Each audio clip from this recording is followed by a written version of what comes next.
The pen felt heavier than it should have, cold, final, like it already carried the weight of my decision. My father pressed it into my palm and whispered, "Just sign. Routine." My mother's fingers dug into my elbow, sharp enough to bruise. That was the moment I knew. This wasn't love. It was a trap. I smiled at the teller, steady and calm, then slipped her the note I had scribbled on the drive over. "Help me. They're forcing me to sign." Her eyes flickered for just a second before she gave a small nod. Behind the glass, the manager turned the lock. I should have realized sooner. My parents had raised me to obey, to believe every word they spoke was gospel. I was the disappointment, too independent, too outspoken, too unwilling to bow. My brother was the golden child. He could do no wrong. For years I told myself they only wanted the best for me, even when every step I took was met with sharp criticism. I excused it as tough love, but tough love doesn't corner you in a bank. Tough love doesn't forge paperwork to steal your life savings. The signs were there, small things that I ignored. Mom insisting on handling my mail, Dad keeping duplicate copies of my ID, their casual but urgent questions about my accounts. I brushed it off because admitting the truth that my own parents wanted to strip me bare was too much to face. Until the will surfaced. A lawyer called late one night, his voice low and serious. He told me my father had rewritten his estate. My brother would get the businesses. I would get nothing, not even the house I grew up in. My name was erased like I had never existed. Then the lawyer hesitated before adding, "There's also a clause, if you sign the additional transfers, you'll unknowingly hand over your own assets too. Everything." It wasn't inheritance, it was erasure. I didn't confront them. Not yet.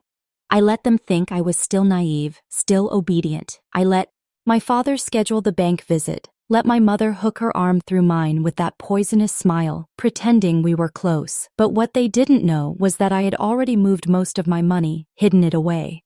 I built legal walls they couldn't climb, trusts they couldn't see. I gave my lawyer power of attorney so they couldn't forge my hand.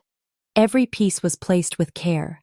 The note I slid to the teller wasn't desperation, it was choreography. When the manager stepped out, his voice was sharp.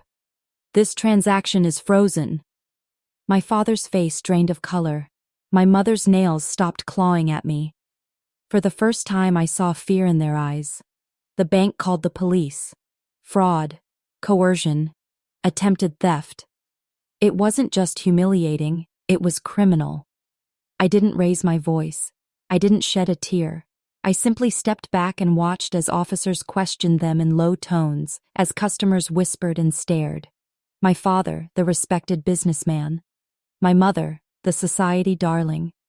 Now reduced to cornered thieves under fluorescent lights. When the officers asked if I wanted to press charges, I let the silence hang just long enough for my parents to sweat, long enough for them to picture handcuffs closing around their wrists. Then I said, "Not today. I'd rather let the world watch." That was the real punishment, not prison. Exposure. The fallout came fast. My father's board demanded answers. Investors pulled out. My mother's charities cut ties. Invitations dried up. Their empire had never been built on honesty. It was built on image. And image is fragile. I didn't leak a word. I didn't need to. The bank staff, the witnesses, the rumors, they carried it for me. And when reporters called, I gave them one clean line. I declined to sign. The rest unraveled on its own. People ask me if it hurt, orchestrating the downfall of my own parents. If it broke me to turn their betrayal into their undoing. But here's the truth. The hurt ended the moment I walked out of that bank without signing. That was the first real breath of freedom I'd taken in years. Betrayal isn't just about money, it's about intent. It's about people who should protect you choosing instead to destroy you. And revenge, it isn't about rage, it's about control.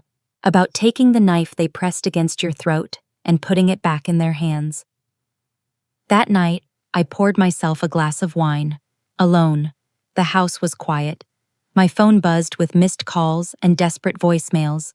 My mother crying, my father demanding, my brother begging me to reconsider for the family. I deleted every message. I chose peace over chains. Looking back, I realized my parents had believed they raised a pawn. Someone who would bend, obey, hand over everything without a fight. They never saw the quiet watching, the silent cataloging of every insult, every manipulation, every hidden paper. They underestimated me. And when people ask why I didn't forgive, why I didn't let it go, I tell them this: forgiveness is for mistakes. This wasn't a mistake, it was a choice. And I answered it with mine.